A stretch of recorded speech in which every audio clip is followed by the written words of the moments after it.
Hello everyone, मैं आशा करती हूँ आप सभी ठीक होंगे। मैं काजल धामी आप सभी का स्वागत करती हूँ आपके अपने चैनल पीपल टीचर में।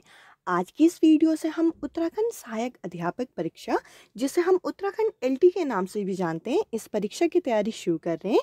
इस वीडियो के अंदर मैं आप लोगों के साथ टीचिंग एप्टीट्यूड यानी कि शिक्षण अभिरुचि का पहला यूनिट डिस्कस करूंगी, जिसके अंदर हम लोग कुछ इंपॉर्टेंट प्रश्नों को डिस्कस करेंगे। तो चलिए वीडियो शुरू करते हैं। पहला प्रश्न हमारे सामने है। एक शिक्षक ये देखते हैं कि पुष्पा जो है वे किसी समस्या का समाधान खुद के दम पे नहीं कर पा रही। हालांकि अगर उसे मार्गदर्शन दिया जाए, उसे गाइडेंस दिया जाए किसी वयस्क के या फिर आप कह लीजिए सहकर्मी के द्वारा, तो वे उस कार्य को कर पा रही है। तो इस मार्गदर्शन को, इस गाइडेंस को क्या नाम दिया गया है? तो देखिए यहाँ पे हमें 4 अलग अलग ऑप्शन दिए गए। इस क्वेश्चन का जो करेक्ट आंसर यहाँ पे बैठेगा वो बैठेगा स्कैप फोल्डिंग, जो कि हमें चौथे ऑप्शन में यहाँ पे दिया गया है। ये हमें ली वाइगॉट्स्की ने अपनी थ्योरी के अंदर बताया। इनकी जो थ्योरी थी इसे हम सोशो कल्चर थ्योरी के नाम से जानते हैं, सामाजिक सांस्कृतिक सिद्धांत के नाम से जानते हैं, जिसके अंदर इन्होंने स्कैप फोल्डिंग, जिसे हम पांड के नाम से भी जानते हैं, इसका हमें कॉन्सेप्ट दिया।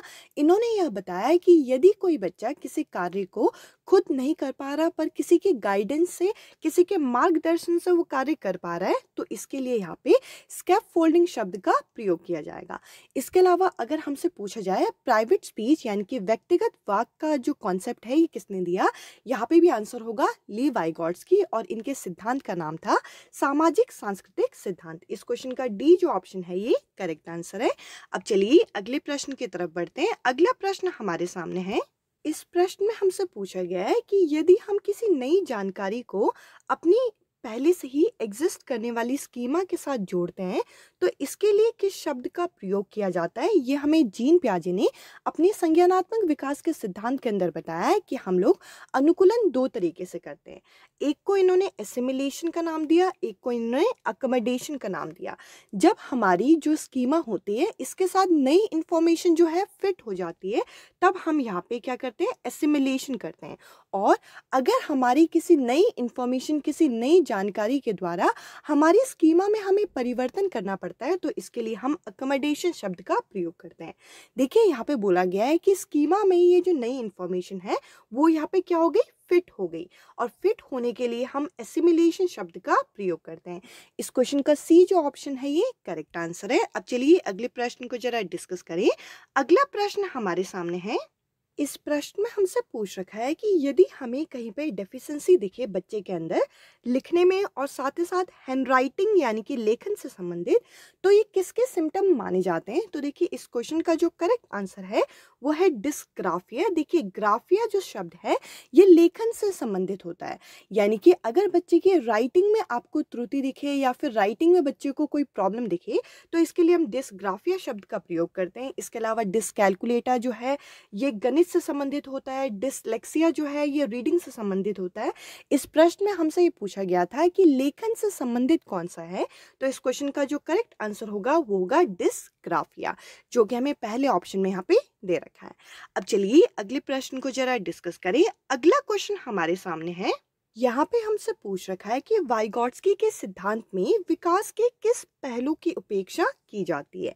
यानी कि जो ली वाइगॉट्स्की की थ्योरी है, जिसे हम सोशो कल्चर थ्योरी के नाम से जानते हैं, जिसे हम सामाजिक सांस्कृतिक सिद्धांत भी बोलते हैं, इसके अंदर डेवलपमेंट के कौन से एस्पेक्ट को यहाँ पे नेग्लेक्ट किया गया है, ये हमसे पूछा गया है। पहला ऑप्शन है सामाजिक, अगला है सांस्कृतिक, अगला यहाँ पे है जैविक, या फिर लिंग्विस्टिक यानी कि भाषाई। तो देखिए ये जो सोशो कल्चर थ्योरी है इसके अंदर हमें ये बताया गया कि जब बच्चा सोसाइटी के यानी कि समाज के संपर्क में आएगा और साथ ही साथ कल्चर यानी कि संस्कृति के संपर्क में आएगा, तब बच्चे के अंदर भाषाई विकास देखने को मिलेगा। तो अगर हमें एस, सी और एल इससे संबंधित कोई भी यहाँ पे प्रश्न पूछा जाए, तो उसका आंसर जो होगा वो ली वाइगॉट्स्की का सामाजिक सांस्कृतिक सिद्धांत होता है। तो देखिए इन तीनों एस्पेक्ट की, तो इन तीनों पहलुओं की तो यहाँ पे बात की गई है, यहाँ पे उपेक्षा की गई है यहाँ पे जैविक कारक की यानी कि बायोलॉजिकल फैक्टर की। अब चलिए आगे बढ़ते हैं अगले प्रश्न की तरफ। इस क्वेश्चन का जो सी ऑप्शन था ये करेक्ट आंसर है। अगला प्रश्न हमारे सामने है। इस प्रश्न में हमसे पूछा गया है जो हमारा सेफालोकॉर्डल प्रिंसिपल बनाया गया है डेवलपमेंट का, विकास का, ये किस चीज़ को यहाँ पे हमें इंडिकेट करता है, ये किस चीज़ को बढ़ावा देने की बात करता है। तो देखिए ये जो सेफालोकॉर्डल सीक्वेंस है ये हमें बताता है कि जो विकास है ये क्रमिक पैटर्न को यहाँ पे फॉलो करता है, जिसके अंदर दो चीज़ आ जाती है, एक आ जाता है सेफालोकॉर्डल और दूसरा आ जाता है प्रॉक्सिमोडिस्टल। अब दोनों में फ़र्क क्या होता है, जैसे अगर ये एक शिशु है और इसके अंदर हमें विकास देखना है कि किस क्रम में होता है, तो देखिए ये जो सेफालोकॉर्डल सीक्वेंस है ये हमारे सर से लेकर पैर तक जाता है।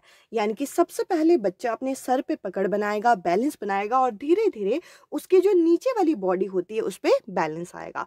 और ये जो प्रॉक्सिमोडिस्टल है उसके अंदर होता क्या है कि बच्चे का जो मिड वाला पार्ट होता है, सेंटर वाला पार्ट होता है, इसके अंदर सबसे पहले विकास देखा जाएगा और उसके बाद ये एक्सट्रीम पार्ट तक, बाह्य रूप तक ये देखा जाएगा। तो इस तरीके से दो तरीके के क्रमिक पैटर्न हमारे अंदर देखे जाते हैं और इस क्वेश्चन का जो करेक्ट आंसर होना चाहिए वो होना चाहिए आपका सी ऑप्शन, सर से पैर तक, यानी कि फ्रॉम हेड टू टो। अब चलिए अगले प्रश्न को जरा डिस्कस करें। अगला क्वेश्चन हमारे सामने है।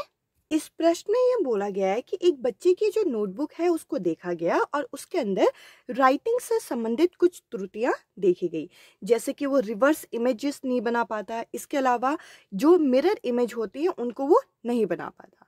तो देखिए यहाँ पर क्या चीज़ ये इस चीज़ को इंडिकेट कर रहा है, ये किस चीज़ का संकेत है।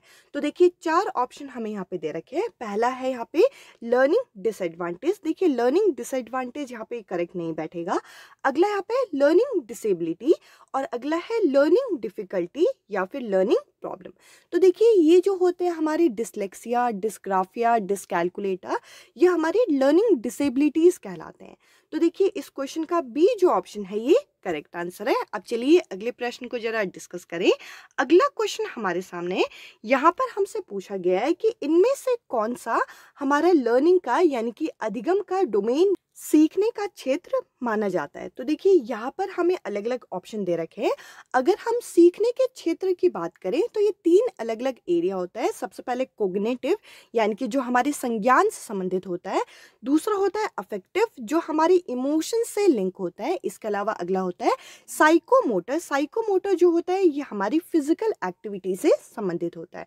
इस हिसाब से यहाँ पे सीखने के क्षेत्र जो होंगे, जो लर्निंग डोमेन होंगे, इन चारों में से पहला जो ऑप्शन है ये करेक्ट आंसर है, यानी कि अफेक्टिव डोमेन जो हमारे इमोशन से लिंक होता है। अब चलिए अगले प्रश्न को जरा डिस्कस करें। अगला क्वेश्चन हमारे सामने है। इस प्रश्न में ये बोल रखा है कि एक टीचर है जो कि बच्चों को अलग अलग टास्क दे रही है, वैरायटी ऑफ टास्क दे रही है, ताकि बच्चों का जो लर्निंग स्टाइल है यानी कि बच्चे किस तरीके से सीखते हैं इस चीज़ को यहाँ पे उन्हें पता चल सके। तो वो किस चीज़ को यहाँ पे फॉलो करेंगी और वो किस चीज़ से यहाँ पे प्रभावित है ये हमें बताना है। और हमें चार अलग अलग ऑप्शन दे रखे हैं। पहला है हार्वर्ड गार्डनर की मल्टीपल इंटेलिजेंस की थ्योरी, जिसे हम बहुबुद्धि सिद्धांत के नाम से जानते हैं। अगला है ली वाइगॉट्स्की का सामाजिक सांस्कृतिक सिद्धांत, या फिर जीन पियाजे का जो कोग्निटिव डेवलपमेंट की थ्योरी है यानी कि संज्ञानात्मक विकास का सिद्धांत, या फिर कोलबर्ग का नैतिक विकास का सिद्धांत। तो देखिए यहाँ पर टीचर क्या कर रही है, बच्चों की लर्निंग स्टाइल को पहचानने की कोशिश कर रही है और इनको ये पता है कि हर बच्चा अलग अलग तरीके से चीज़ें सीखेगा। इस हिसाब से अगर हम ऑप्शन पे जाएं तो इस क्वेश्चन का जो करेक्ट आंसर होगा वो होगा पहला ऑप्शन, कि हार्वर्ड गार्डनर की जो मल्टीपल इंटेलिजेंस की थ्योरी है इससे टीचर यहाँ पे इन्फ्लुएंस है, इससे टीचर यहाँ पे प्रभावित है। इस क्वेश्चन का पहला जो ऑप्शन है ये करेक्ट आंसर होगा। अब चलिए अगले प्रश्न को जरा डिस्कस करें। अगला क्वेश्चन हमारे सामने है। इस प्रश्न में हमें ये बोल रखा है, यदि हमें वैज्ञानिक दृष्टिकोण बच्चों में लाना है यानी कि साइंटिफिक मेथड के थ्रू हमें प्रॉब्लम सॉल्विंग यानी कि समस्या समाधान विधि बच्चे को सिखानी है, तो उसमें पहला जो कदम होगा, फर्स्ट स्टेप जो होगा वो क्या होना चाहिए। तो देखिए सबसे पहले बच्चा समस्या से जागरूक होना चाहिए, बच्चा प्रॉब्लम से यहाँ पे अवेयर होना चाहिए। इस क्वेश्चन का पहला जो ऑप्शन है ये करेक्ट आंसर होगा। बाकी ये जो ऑप्शन है ये बाकी बाद में के स्टेप माने जाएंगे। पहला कदम होना चाहिए वो होना चाहिए आपका प्रॉब्लम अवेयरनेस का। अब चलिए अगले क्वेश्चन को जरा डिस्कस करें। अगला प्रश्न हमारे सामने यहाँ पर हमसे पूछ रखा है, education of all in school for all, यानी कि जो शिक्षा है वो सभी को मिलनी चाहिए और जो स्कूल है वे सभी के लिए बने हैं। तो देखिए ये यहाँ पे किसका टैगलाइन माना जाता है। तो देखिए यहाँ पे जो ऑप्शन दे रखे हैं, ऑप्शन के अनुसार जो करेक्ट आंसर होगा वो होगा समावेशी शिक्षा, जिसके अंदर हम हर बच्चे को यहाँ पे वेलकम करते हैं कि हर बच्चा यहाँ पे स्कूल में आके स्कूली शिक्षा को ले सकता है और साथ ही साथ स्कूल सबके लिए बना हुआ है। इस क्वेश्चन का बी जो ऑप्शन है ये करेक्ट आंसर है। आज की इस वीडियो में इतना ही। आई होप ये वीडियो आप लोगों को पसंद आई होगी। इसके आगे के पार्ट आप लोगों के साथ मैं जल्दी ही शेयर करूंगी। इस वीडियो में इतना ही। अब मैं आपसे मिलूंगी अगली वीडियो में अगले टॉपिक के साथ। Bye bye, take care.